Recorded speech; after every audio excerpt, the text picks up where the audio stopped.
Vande Mataram dear students. हम लोग देख रहे थे चैप्टर नंबर 14 एन फ्रैंक की डायरी के पन्नों से, जिसके अंदर हमने देखा था कि ये चैप्टर एक डायरी के रूप में है जिसको एन फ्रैंक द्वारा लिखी गई डायरी के कुछ पन्ने दिखाए गए हैं। ये डायरी को उनके पिता ने उनकी मृत्यु के बाद, फ्रैंक की मृत्यु के बाद प्रकाशित किया था। तो सबसे पहले जो पेज था वो पेज था 20 जून 1942 का, जिसके अंदर एन फ्रैंक ने बताया था कि उस समय उनका जीवन पूरी चिंताओं से भरा हुआ था। उनकी चिंताओं की वजह ये थी कि उनके जो भी नाते रिश्तेदार थे वो सब जो जर्मनी में रहते थे, उनके ऊपर हिटलर ने बहुत सारे यहूदी विरोधी कानून लगा दिए थे। उसके कारण उनको उनके नाते रिश्तेदारों को बहुत ही प्रताड़ना यानी यातनाएं सहन करनी पड़ती थी। उसके बाद जब सेकेंड वर्ल्ड वॉर हुआ, दूसरा विश्व युद्ध हुआ, तब जर्मनी ने उनके ऊपर राज करना शुरू कर दिया और अब उनके लिए और परिस्थिति उनकी ज्यादा और कठिन हो गई। जर्मनियों ने यहूदी के विरोधी इतने सारे कानून बना दिए कि उनकी आजादी पूरी छीन गई। यहूदियों को साइकिल भी जमा कर देनी पड़ती थी, वो ट्राम में भी नहीं चढ़ सकते थे। अब खुद के पास कार हो फिर भी वो कार चला के कहीं भी जा सकते नहीं थे। खरीदारी के लिए भी उनको दोपहर का 3 से 5 बजे तक का ही टाइम दिया जाता था और यहूदी लड़के और लड़कियां सिर्फ नाई और सलून के अंदर ही जा सकते थे जो यहूदी हो। ओके, तो यहाँ तक हमने देखा था। अब हम देखेंगे वहां से आगे। रात्रि 8 से सुबह 6 बजे तक कोई सड़क पर घूम नहीं सकता था। देखिए, उनको घूमने तक की भी छुट्टी नहीं थी। वो लोग रात 8 बजे से लेके सुबह 6 बजे तक वो सड़क पर घूमने भी नहीं निकल सकते थे।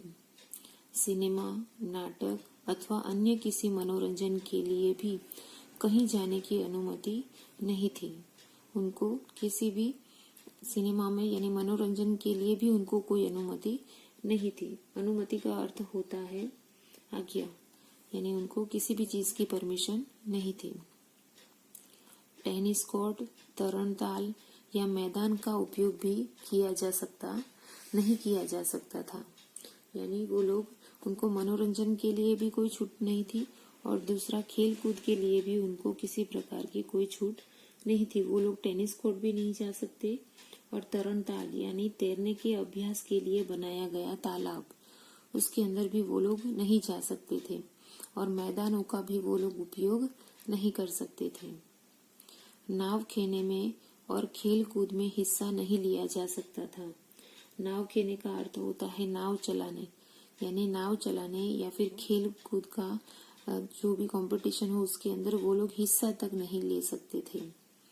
अपने या अपने किसी मित्र के बगीचे में रात 8 बजे के बाद बैठना संभव नहीं था। वो लोग अपने मित्र के बगीचे में भी 8 बजे के बाद नहीं बैठ सकते थे।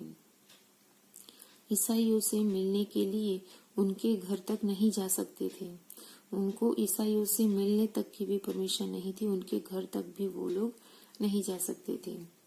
जीवन फिर भी चल रहा था। क्या बताते हैं एन फ्रैंक अपनी डायरी के इस पेज के अंदर कि इतनी सारी यातनाएं थी फिर भी उनका जीवन चल रहा था। अब आता है उनकी डायरी का सेकंड पेज, जो है उसकी डेट है 9 जुलाई 1942। ओके, हमने जो पहला पेज देखा था उसके अंदर उसकी डेट थी 20 जून। ओके, और इसकी डेट है 9 जून। 9 जून का जो उनका डायरी का पेज प्रकाशित हुआ, यहाँ पे जो अंश दिया गया है उसके अंदर वार है गुरुवार और उसके अंदर वो क्या लिखती है हम देखेंगे। आखिर हम चल ही पड़े। माता पिता में तेज वर्षा में भीगते हुए आए।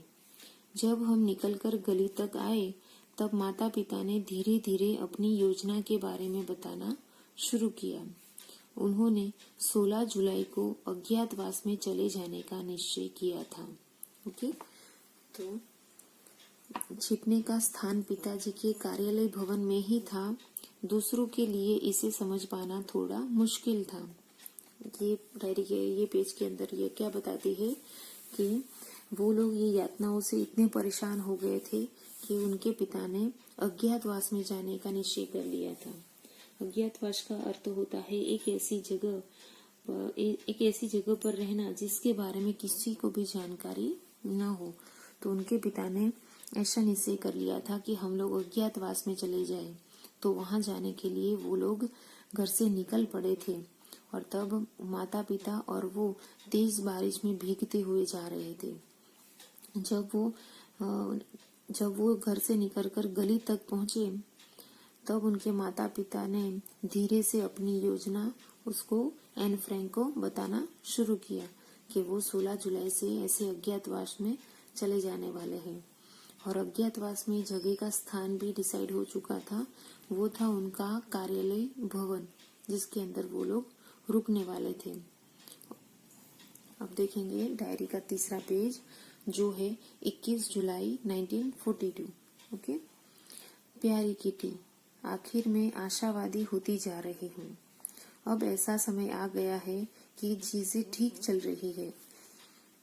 अब वो क्या बताती है डायरी के इस पेज के अंदर कि अब वो आशावादी होती जा रही है, यानी अच्छे परिणाम में विश्वास रखने वाली होती जा रही है और उसको ऐसा लग रहा है कि अब कुछ चीजें ठीक चल रही है। अक्टूबर में फिर से स्कूल जा पाने की संभावना ही मुझे 7वें आसमान पर पहुंचा देती है, यानी अक्टूबर से वो लोग स्कूल जा सकते हैं। ओके, ऐसी संभावना हो गई है तो वो उसको 7वें आसमान पर, ये एक मुहावरा है जिसका अर्थ होता है बहुत खुश होना। ओके, बहुत खुशी नहीं समाना। तो स्कूल जाने के बाद उसको खुशी से भर देती है। खुशी के साथ साथ यह बात तर्क संगत भी है। ये बात खुशी के साथ साथ तर्क संगत का अर्थ होता है तर्क पर आधारित है। ओह प्रिय, मैंने तुम्हें अभी अभी ही तो ये बताया था कि मैं घटनाओं की पूर्वाशा में यकीन नहीं करती।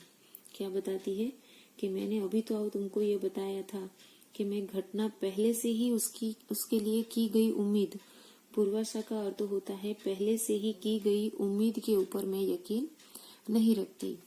मुझे माफ कर देना किटी, मुझे परस्पर विरोधी बातों का पिटारा न कहना।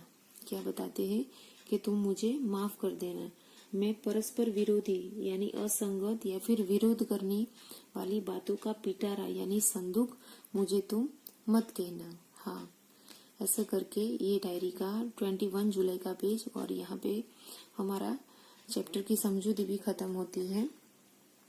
अब हम देखेंगे हमारे चैप्टर का अभ्यास यानी एक्सरसाइज के अंदर सबसे पहले दिया गया है शब्द ज्ञान के अंदर कुछ वर्ड मीनिंग है जिसको हम देखेंगे। प्रताड़ना, उसका अर्थ होता है यातनाएं, कष्ट। दुर्लभ, उसका अर्थ होता है कठिनता से प्राप्त होने वाला या फिर मुश्किल। आत्मसमर्पण, उसका अर्थ होता है हार मान लेना। संकट, उसका अर्थ होता है कष्ट।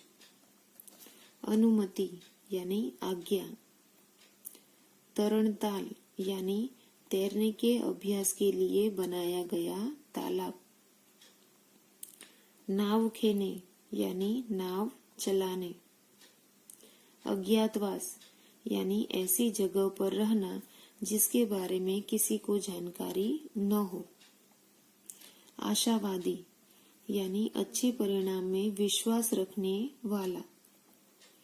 तर्क संगत यानी तर्क पर आधारित।